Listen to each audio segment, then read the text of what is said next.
2021 was an abysmal year for the AAA video games industry, even by its own, admittedly embarrassingly low standards. And when I say standards, I am using the term in an ironic, comical sense. Not having standards is the default industry strategy these days. The mainstream industry has now successfully normalised shameful underperformance that would have been unthinkable a mere decade ago. They routinely release video games that are knowingly not working. They hire psychologists and gambling specialists to predate on their customers. They routinely engage in mis-selling and false advertising. They actively engage in subversion, censorship, and manipulation of all public and private forums where gamers go to discuss/complain about the video games. But yes, even by normal metrics, 2021 was a shit year. Not that many new games were released, and most of them were shit. In fact, many of the so-called new games were remasters or sequels, and they were shit. Part of the problem is the current AAA industry trend of pivoting towards mobile games and monetization. Certainly from what I'm hearing, budgets for traditional video games are being slashed. Money is being pumped into mobile, monetization, loot boxes, and NFTs. The most capable developers working in that sector are being paid many times over the industry rate, and the publishers are shoveling money at those projects. Developers who are either unskilled or merely suffer from having a moral compass, dignity, and a genuine passion for actual games are increasingly getting sidelined. Basically, everything is being concentrated on monetization, and video game development is being backfilled with students, trainees, interns, and any developer that hasn't fucked off to another industry. So yes, it turns out that there is a reason why the in-game store is always pristine, even if the game itself is a pile of fuck. It's because of the strategic reorganisation of the industry. Well, now we have fleshed out the context of industry-wide consolidated failure, I guess it's time to bust out the rib cutters and crack on with this particular autopsy. As always, I shall state clearly, this video is my personal experience of 2021, and my year turned into a shit show of chaos, so a lot of games slipped by me. If you have any strong, emotional feelings about any specific video game, good or bad, please feel free to shitpost about it in the comment section. Caps lock is optional. The honourable mentions. Credit where credit is due. There were quite a few games that I didn't even play, but still managed to make it into the nominations list because they were so shite, I still got saturated with the spray of negative news footage and customer indignation. Enjoy these moments when they come. Grand Theft Auto Definitive Edition. Before I begin to dissect this particular greed orgy from these renowned shitheels, I would just like to inform you that I am unable to use any trailer footage of the game. The combination of YouTube's new apparently hypersensitive content ID system and Take-Two Interactive copyright claiming any videos using their trailers means that after multiple re-edits, with every upload getting hit with a Content ID claim, I've just decided to say fuck it and remove the trailers altogether. Clearly, stealing the $17 from my video revenue was just too pure fucking gangster for them to resist. Who would have thought that a giant corporation like Take-Two would be so penny pinching? Well, instead of trailer footage, I'm just going to have to use GTA Definitive Edition memes instead. And maybe since you've all been so nice, I'll throw in some pictures of some dog shitting as well. Anyway, let's crack on. Following in the long tradition of Take-Two Interactive, 2K and Rockstar continually trying to squeeze every last penny out of its tired IP, Grand Theft Auto Definitive Edition showed us just what could be achieved by a small, highly dedicated team of cretins working in the back of an ice cream van on a Chromebook. And strangely, this looks like it could run on a Chromebook. or a mobile phone. Naturally, many people, including myself, made the idiotic mistake of assuming that Rockstar were using the dictionary definition of remastered. Little did anyone suspect that when Rockstar said the game was being updated for a new generation, what they meant was Grand Theft Auto was being remade according to current industry standard practices, which means a giant marketing campaign, lots of bullshitting, and then releasing something that didn't work. Let's not be too critical. It's a strategy that works for EA, CDPR, Activision. I could go on. I guess technically you could argue that they did update it for a new generation. A generation of gamers that has only ever played shit games that don't work properly. I wrongly assumed that remastering a game meant taking an old game and remaking it so it was improved, modernised, perfected, ergo benefiting from all the advancements of modern technology that occurred since it was originally launched. So imagine my surprise when I discovered that remastering GTA Trilogy actually meant making it look like a fucking mobile app that was in such a shit state at launch that they temporarily had to pull the game on PC. Need I say more? Now, with across-the-board enhancements, including brilliant new lighting. Yeah, gaslighting. All AAA sports games with loot boxes, pay-to-win mechanics and shady monetization. Seriously, fuck these guys. Whether it be FIFA, Madden, NBA, all these kinds of games are a pox on humanity. The shirts, faces and infantile posturing might change, but the mechanics remain the same. Sell a game where you try and win, where winning is dependent more on your team assets than your skill. Monetize the assets, so basically the player fails a lot, or pays cash to get the complete content. Playing a pay-to-win or pay-to-complete game like this is a mistake that many of us have made. I did it with World of Tanks. It's easy to fall for it, but it's not a mistake anyone should make twice. Certainly not every fucking 12 months when they roll the next year's paltry offering out. I don't know what is worse, the evil scum who make these games, or the stupid arseholes that buy them. Okay, it's the people who make them. The people that play them and spend money on them just profoundly disappoint me. At this point, trying to quote-unquote review this dumpster fire genre is a worthless endeavour. It makes about as much sense as trying to explain to your neighbour that it's extremely concerning that their little son Jimmy has been torturing and killing birds in the garden, and 6 cats have gone missing in the neighbourhood. If they haven't already figured out that little Jimmy is a psychopath at this point, nothing you can say will change their minds. Just like the people who make these kinds of video game products are psychopaths.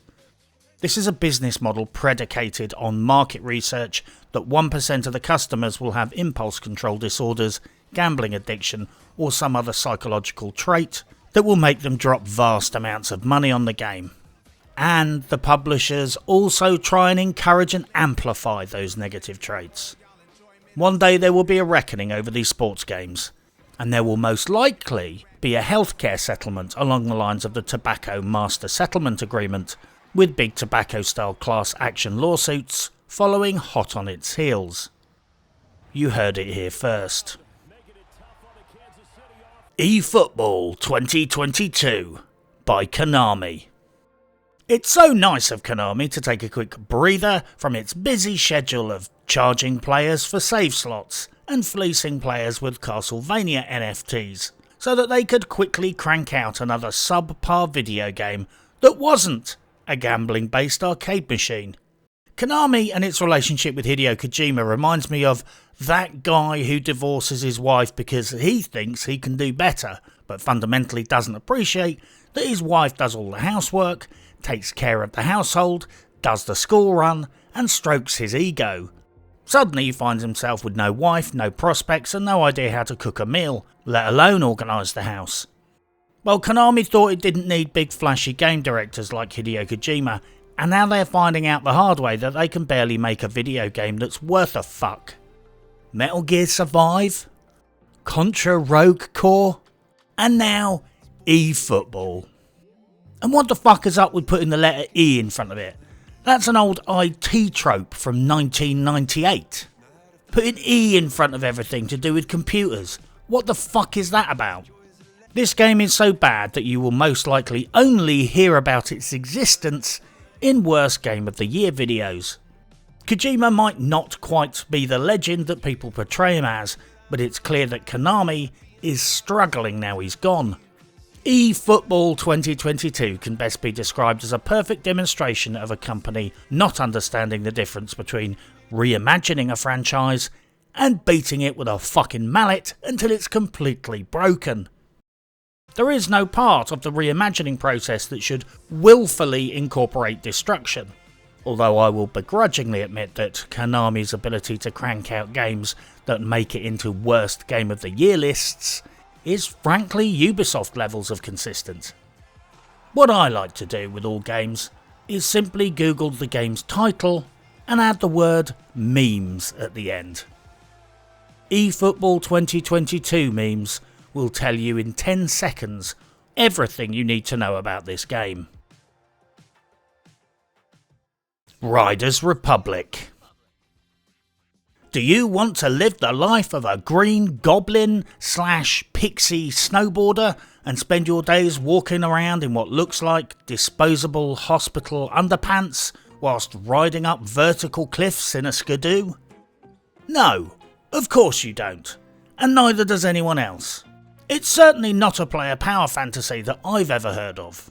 I've never had anyone ask me if I could recommend a sports game where someone could enjoy being a green pixie and wear disposable pants in public. Although I will stipulate that this is not a global criticism of disposable pants or hospital underwear. They have their place. Riders Republic is everything that nobody ever asked for from an extreme sports game. The simplest way to explain Riders Republic is this. Imagine if you took a game like Steep and combined it with some of the activities of The Crew and Trackmania, which won't be hard because you're going to take the same developers that made those games, get rid of 99% of them, put the remaining 10 in a small office with a tiny pot of money but a vast database of existing Ubisoft video game assets, and tell them, bosh something together fast, don't bother getting the physics right, and the monetization department will sort out the shop for you. We've got 250 fucking staff working on that. That's the best way to explain it, because that is what it is. As someone said to me, it's like Ubisoft wanted to make a game like Steep, but didn't want to spend the money. So yeah, you get a bicycle instead. Riders Republic is a Ubisoft game. That in and of itself should be all the information you require. Outriders. First off, I need to give a big shout out to a channel supporter called Brian. He provided me with a load of info about Outriders back at the time when I naively thought that I would actually be reviewing it.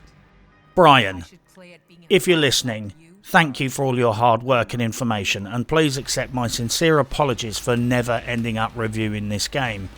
But I am immensely grateful for your assistance and support in the whole matter.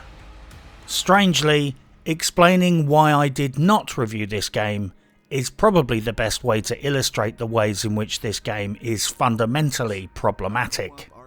So gather around the fire, my little army of deviant fucks, and let Uncle Kiloton take you on a magical video game journey.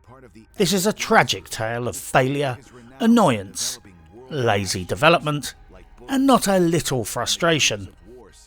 I tried the free demo and it was a complete disaster. I couldn't log into the servers and eventually gave up. At launch, I bought Outriders because I'm clearly more stupid than even I thought I was. I installed it, launched it, but could not log into the game. Rinse and repeat. The game had unskippable cinematic cutscenes before you could get on a server. This meant that you got fucked around for a micro-eternity just to try and launch the game. Then the computer would say no, because the online back end was fucked. rinse and repeat.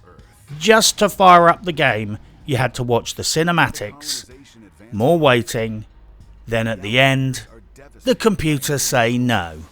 Then eventually a day came when I finally managed to get on a server. And then Easy Anti-Cheat kicked me out of the game. Steam gave me a trading card. That was nice of them. Rinse and repeat, minus the trading card. Eventually I checked the integrity of the install, and it turned out it was corrupt. Finally I managed to install the game properly so Easy Anti-Cheat didn't shit the bed. I launched it, and finally got into the game. God bless always online game services. Then I found the key rebinding was utterly balked. Specifically, if you rebound your keys a certain way during your first dialogue interaction in the game, it would now ask you to press a key that does not fucking work. And here is the pinnacle of video game design failure perfection. At the point where you got the dialogue option, you could not access the menu, the game settings, or make a save. The only thing I could do, and remember this was a month after my initial attempts to play Outriders, the only thing I could do was hit Alt F4 and hard quit the game. And this is why it's the pinnacle of video game design failure perfection. In order to troubleshoot the problem, I had to go right back to the start, watch all the unskippable fuck-ass cinematics, which filled my black soul with increasing levels of hate with every viewing, press the button to queue, battle with trying to log into the game, then, finally, when it was up and running, I had to play up to the NPC interaction. There is no checkpoints or the ability to save.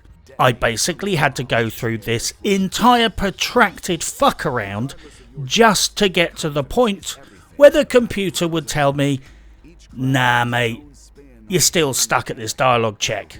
Try again." It took me fucking hours and hours to finally work out through trial and error that one key could not be rebound, and it was hard coded to that dialogue option, which incidentally also made me realise that I could not rebind my keys at all if I wanted to be able to play the game, unless I put one of my movement keys somewhere strange. I'm talking across the keyboard. It would be like having the brake pedal of a car on the passenger side. I then discovered that there was no way to edit this from the INI file, so you couldn't even fix it yourself, because always online. So I sacked it, and I got a refund. Now at this point I'm starting to appreciate that I am really fucking stupid, and I'm talking proper drooling G4 TV levels of stupid. I'm not as bangable as the previous host. Because a fucking month later, I tried again. A couple of furiously frustrating hours passed whilst I installed the game, rebound the keys, watched the fucking cinematics, got up to the dialogue check, and lo and fucking behold, Square NFT Enix had not managed to pull its thumbs out of its collective arses to tap its stinky little fingers on a keyboard for the 10 minutes it would take to fix the problem that people had been complaining about since the fucking beta. Then, a little time later, whilst questioning my own fucking sanity, I decided to go back to the free demo for one last try. But now they wanted me to link my Steam account to a Square Enix account, and at that point I just said fuck this. After many months, 3 installs, 2 purchases, 2 refunds, more hours fucking around than I have literally spent playing some other games, I had still not successfully got past the first dialogue option. What a bunch of fucking losers. Look, if you play Outriders and it's your main video game squeeze, I'm not judging you. The heart wants what the heart wants. I know a guy who's got a fetish about girls with crutches and spots. Don't expect me to explain. He couldn't. I didn't press the issue because he creeps me out. My point is, any game I review, however truly appallingly bad, someone will always say, "But I really like it." Well, if you like Outriders, that's cool. I probably even know a guy with the same taste in girls as you. I am not judging the fans, but personally, my experience of Outriders was a fucking shitcake with an extra sprinkling of winnets. It was not ready for release and made zero concession to people who need to rebind keys, to the point where they evidently did not even test it. Look, I have a bespoke key setup. Some people are left-handed, some people have injuries. For fuck's sake, for some veterans, key binding is the difference between being able to play a game or not. This is not a trivial issue, but here was the death blow. Because I had spent so long unable to play the game and got sucked into the hype train and marketing spin, I had just sat there bored all of this time, reading the gaming news, and then I saw it. It turns out lots of content wasn't really working.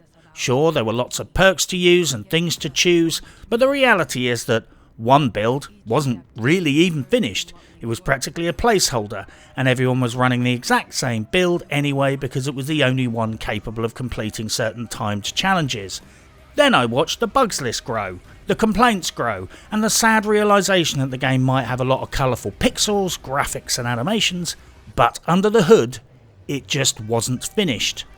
It was smoke and fucking mirrors with only one viable, real build. And that's when I saw the fanboys on the subreddit making those classic blue pill statements. It's live service.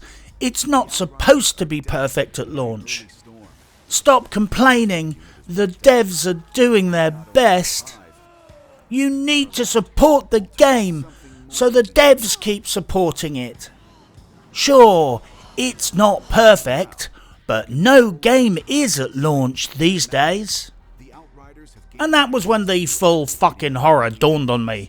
This was the plan, and I had seen it before many times. Launch a broke-ass live service game, turn the drama into the primary mode of engagement and entertainment, keep everyone emotionally engaged in the social media debate, so that hopefully nobody notices that it's a shit, unfinished game, and they ain't gonna fix it.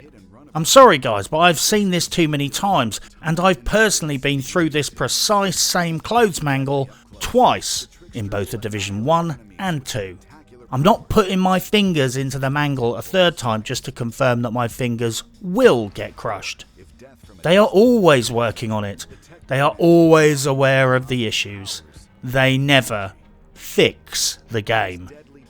It's just a fucking circus. Outriders is a live service shitshow. They admittedly put on a good show, I'll give them that.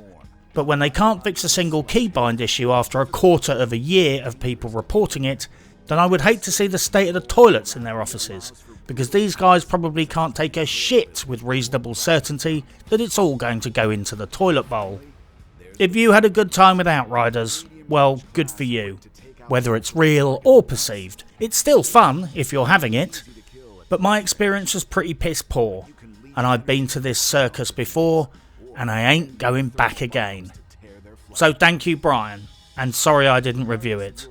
Between being unable to log into the game, being unable to rebind the keys, and watching the same cinematics until my eyes bled, the review never happened.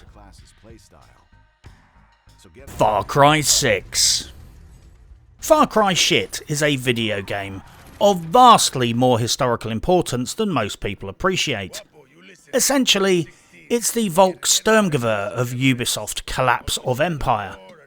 For those of you unfamiliar with the term Volkssturmgewehr, possibly because you are a filthy, ignorant heathen that doesn't watch Forgotten Weapons, basically, near the end of World War II, as Germany started to collapse under the relentless Allied assault, they were forced to implement extreme measures to turn out the cheapest, quickest, most easily manufactured, minimal viable products, just to get weapons made fast, or made at all. They still had the knowledge and the expertise, they just didn't have the resources, time, industrial capacity or skilled workers to make the sort of expertly crafted guns they used to, back in the old glory days. Glory / Blitzkrieg / mass execution days. It was a way to make a gun using the absolute minimum of resources and get it thrown out into the street and into the enthusiastic, outstretched, sticky little hands of child soldiers as fast as inhumanly possible. You okay? You don't want them being unarmed when the T-34s roll straight over them and crush them to death. That would be incredibly rude.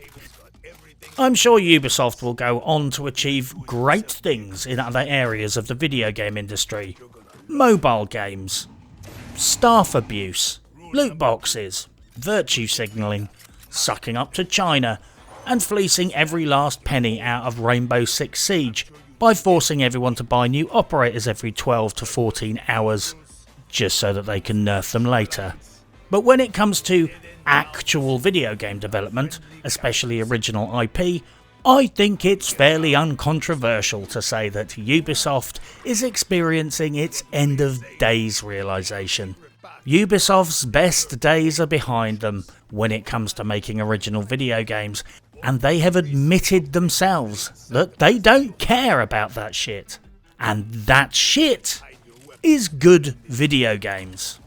Far Cry 6 is what you would get if you turned around to a bunch of barely trained recruits or student interns, slammed the blueprints from the previous Far Cry games on the table and said, "Right kids, we need you to quickly bang together a Far Cry game, just like the grown-ups around here used to do before they went to work on mobile apps or left the company. By the way, this game's going to be rated M for mature, so those of you who are under 17 years old are just going to have to hang out in the cafe for the time being. Just watch out for those community managers. We're kind of struggling to keep them away from the kids." That is what they did, and this is what you get. Far Cry 6 boasts a generally hated rock, paper, scissors ammunition mechanic that seems to have been designed specifically just to suck the joy out of the gunplay. It is an anti-gun shooter, if you will, probably made by developers who are anti-gun. It's a glitchy and buggy as fuck borathon, and make no mistake, if you are feeling nostalgic about the franchise, just go and play one of the old ones. They probably look just as good as this one, run a damn sight better, and is no doubt essentially the same damn game. You run around, unlock locations, and collect fucking gonks. It's Far Cry. And according to a lot of feedback that I've received from Hispanic supporters, a lot of the names, terms, and general Latin American terminology sound about as authentic as if it was all written by a French Canadian that listened to a Let's Learn Spanish audiobook, shagged a Spanish bird, went to an Enrique Iglesias concert, spent a week getting drunk in Tijuana, and somehow came to the mind-bendingly arrogant conclusion that they now know everything there is to know about Latin American culture and decided to have a go at painting an authentic portrait of the culture of a Latin American island society. Yeah, that didn't work. Far Cry 6 is a giant bag of cliches that really chafed a lot of Latin American nipples. I like Latin American nipples. If they're on ladies. It's about as culturally sensitive as a posh public school boy jumping on a stage at a comedy night and telling a joke in an Afro-Caribbean accent. It's crushingly, embarrassingly cliched. You know all that rioting and looting that happened in places like Portland? Well, imagine doing that in Cuba and being the good guys. Essentially, Far Cry 6 is a video game adaptation of Chaz. In its defence, Far Cry 6 is not entirely without merit. You can play it on Ubisoft Connect/Game Pass, which will save you a few quid if you can't wait a couple of weeks until it's on sale for £7, and you're not too fussy about Ubisoft spyware or having Denuvo butt-fuck your PC. Another major selling point is that in Far Cry 6, everyone on both sides are fucking idiots. So killing anyone in the game, including yourself, will at least give you some sense of satisfaction. It's got a cockfighting minigame, which is excellent on so many levels, although mainly to do with ideological hypocrisy. And I cannot stress that last point enough. The cockfighting minigame is a literal stroke of unintentional genius. What were they thinking? Well, they weren't, but the end result is one of the most hilarious and incongruous experiences I have ever had in a video game. It's wonderful. Roll on Far Cry 7, perhaps with a crushing minigame, or perhaps you have to pull out a bear's teeth and train it to dance for tourists. I am now actually excited about what minigames there will be in future Far Cry titles.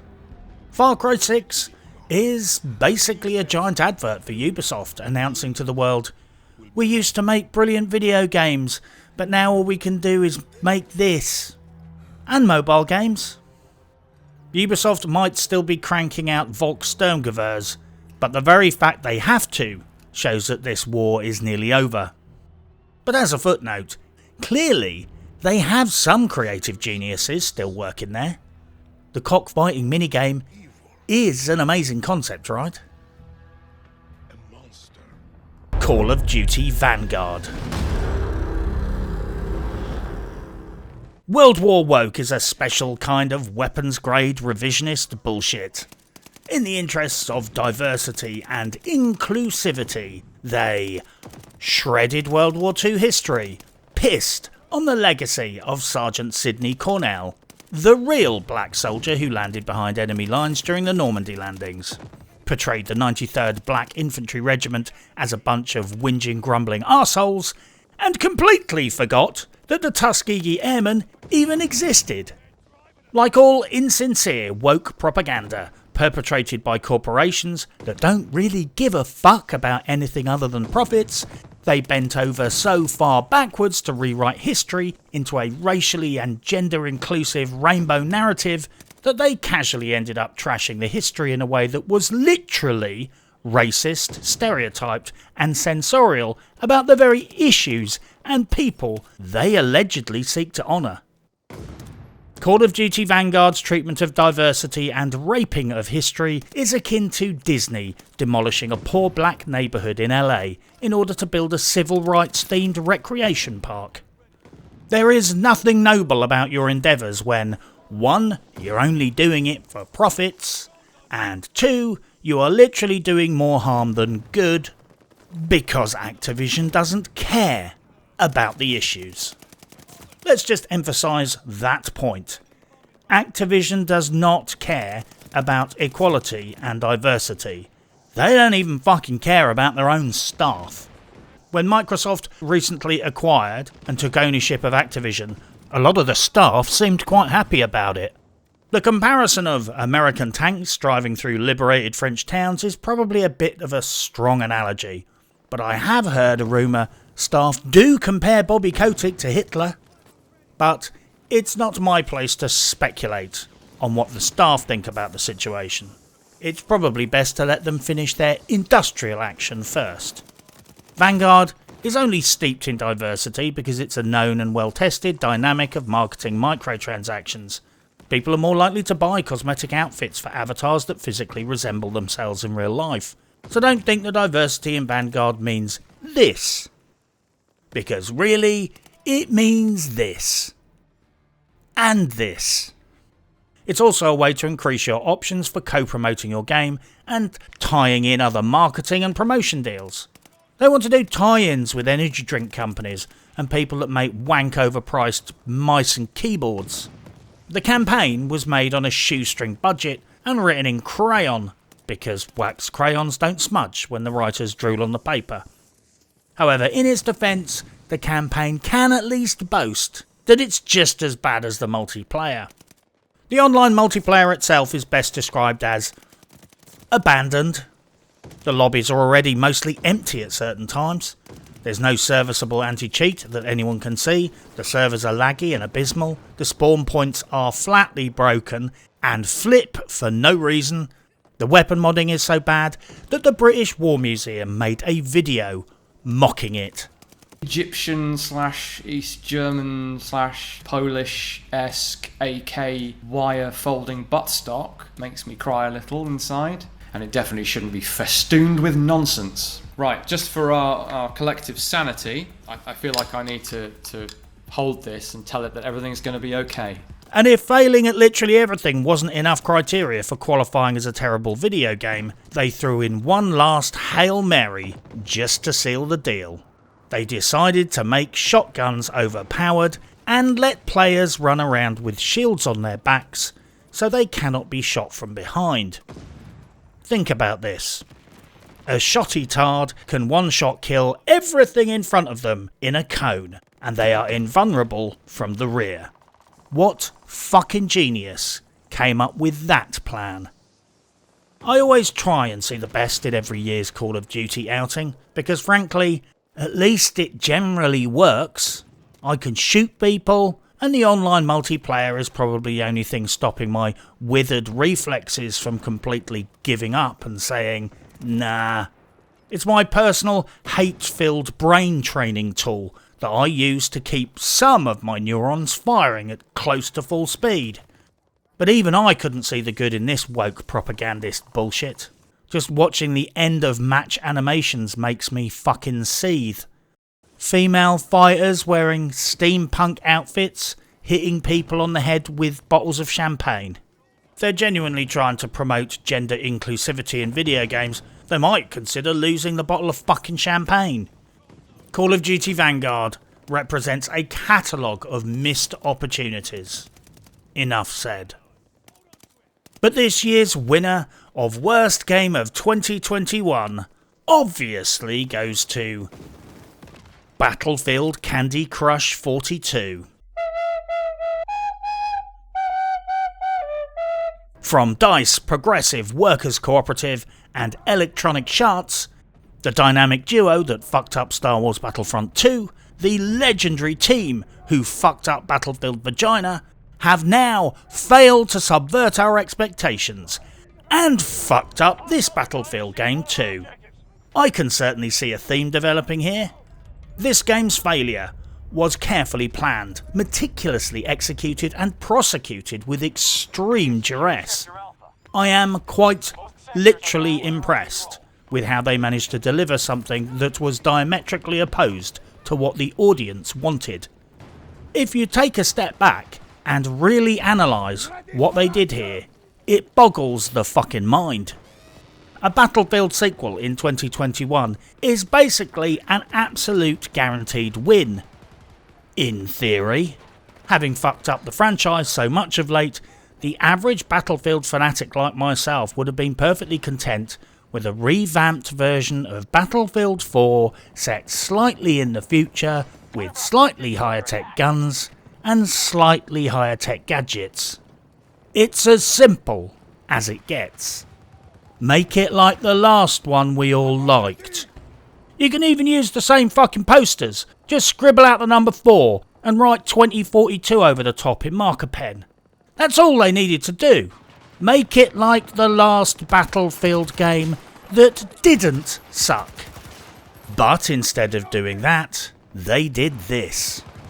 They put Candy Crush King, mobile specialist and senior wokologist Fawzi Mesmer in charge of design. Design / destroying the franchise / turning it into a mobile app game. Under his expert leadership, they basically converted the game into a hero shooter entirely reorganised around the principles of skins, characters and cosmetic microtransactions. They removed every single functional or mechanical aspect of the game that people would pick off a list of things that define the Battlefield franchise. Then, because all the work went into specialists, because that's where the cash money microtransaction is, they didn't seem to have much of a budget left for the other stuff. Like maps, guns, netcode, testing, servers. Basically, the game part of this game. The only fucking things in this game that works is the things they plan to sell. The game itself is fucked. And I'm talking the game is so broken that the guns mostly don't work. Then, just as the full horror of the situation dawned on everyone and the entire fan base were screaming for refunds and losing their shit, DICE made a few gurgling noises about fixing it and possibly giving a fuck, and then demonstrated clearly that they won't and they don't, because they then all fucked off for an extended Christmas break, switched the lights off, went dark on social media, and didn't lift a fucking finger until the new year. The coup de fucking grace of comprehensive fuckery was yet to come, after releasing a game that basically wasn't a functioning game, had no scoreboard, had guns that most of the time missed the target, and broken servers that creaked like a 19th century wooden sailing boat.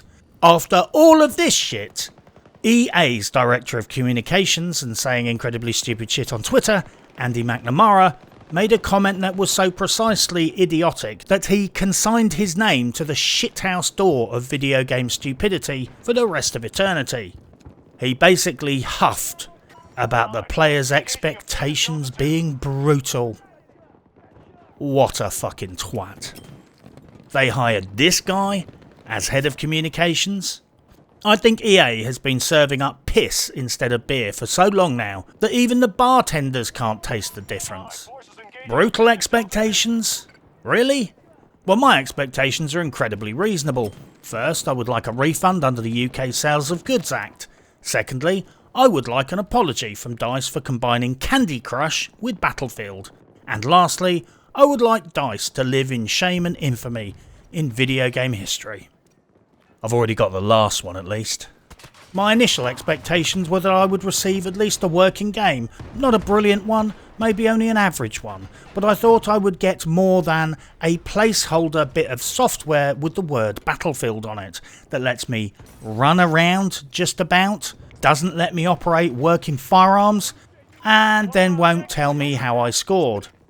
It doesn't technically qualify as a video game. Expecting a video game is not really a brutal expectation. And don't believe this shit about Steam giving refunds outside of the 2-hour return window. This is not policy. They just made a few exceptions for a few people and they posted about it on Reddit. They certainly would not give me a refund after 3 hours and 40 minutes. I'm stuck with this pointless piece of shit. DICE tried to pass off the problems with the guns as an issue of weapon bloom, but the reality goes far deeper than that. They appear to have built the game with ballistic modelling and netcode as an afterthought. It functionally does not effectively track bullet trajectory reliably. How the fuck can they release a first-person shooter where the guns don't work and shrug it off as a secondary issue, and then treat the players like they're whining because the game isn't a game? As someone rightly said, the video game industry has had 20 years of doing netcode in shooters. There are literally shake and bake resources and standard industry practices about it. If you release a first-person AAA shooter and your bullets don't hit the fucking targets, that is a special kind of incompetence. Battlefield 2042 is so broken, nearly the entire community has stopped playing. It became one of the top 10 most hated games in the history of Steam. More people are playing the previous title, Battlefield Vagina, which itself ain't that great. Battlefield 2042 is such a disaster that a major cheat provider announced that they will no longer be supporting hacks for the game. The player numbers have collapsed so spectacularly and immediately that EA are considering making the game free to play. Free to fucking play 2 months after launch. The appalling state of Battlefield 2042 is no accident. This is willing and knowing deliberate failure, and it's the third time they've fucked up the franchise. This is the gig now. AAA publishers have realised that they can launch a big, dishonest advertising campaign, talk fantasy nonsense in interviews, then shit on everyone's plate and say, "Dinner's ready," then walk away with the profits, neatly protected by extended contractual waivers and a no refunds policy from digital sellers, then go onto Twitter and say, "Sorry." And they keep doing this. Just listen to these fucking career bullshitters. I mean, multiplayer is what we do best, and we've done best across now the 2 decades the Battlefield has existed. We're more separating the experiences and making them more distinct and leaning into the strengths of them to a higher degree, I would say. So while you have this, what we call varied pacing in Conquest, where you have this high octane combat situation in the stadium, and then the pacing goes down. And then you call in your vehicle, and then you travel, and you talk, and you strategize. We don't want to split our community in any way when it comes to gameplay content. So all of the new locations we'll head out to in part of the live service, free for everyone as part of that. In Breakthrough, it's more like we take 128 players, and it's 2 teams, the defender and the attacker, and we compress them down to a smaller space. We say, like, now you're going to fight in this sector only. So Breakthrough is this experience where you go on this journey throughout the map. But it's just short time to action. It's just chaotic and crazy. What a bunch of shame-faced liars. Battlefield 2042 represents everything wrong with mainstream video games, but it also represents a failure of the video game community, because so many people ignored common sense and DICE and EA's track record of failure and pre-ordered it anyway. How many times do people need to hit themselves in the head with a hammer before they reach the conclusion that the next time they do it, it probably will still hurt? The scam only works if people buy the game based on advertising, marketing and shill reviewers. Just wait a few weeks before buying it. That way, they have to make a serviceable game.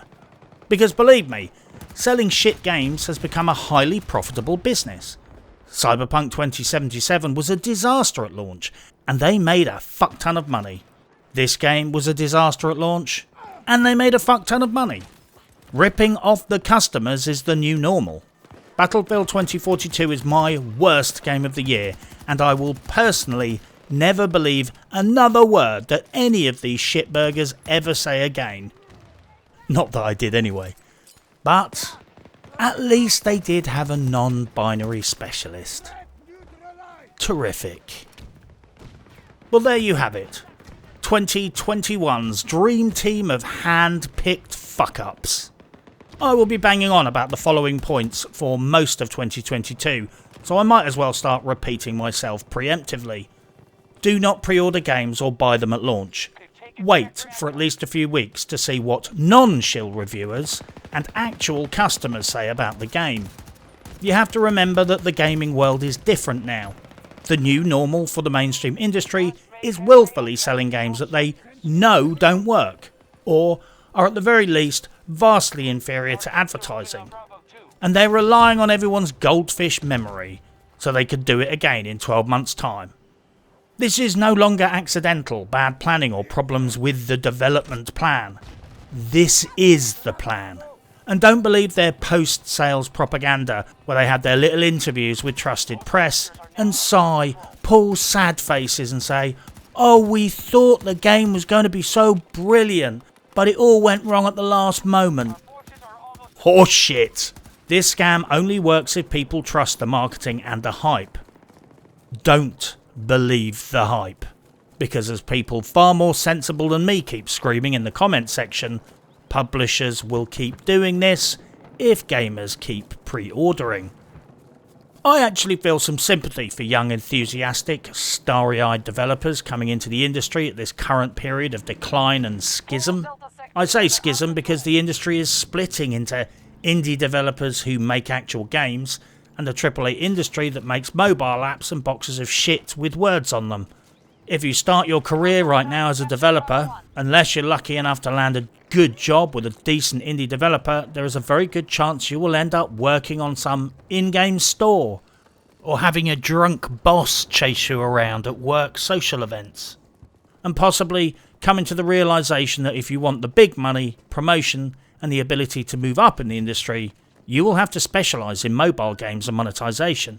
Because if your dream is to actually make games, you'll be stuck in the back room with the interns, crunching for half the year, and having some senior creative director / wanker walk in once a week to tell you that everything you did is wrong and you need to start again, or that he's just changed his mind.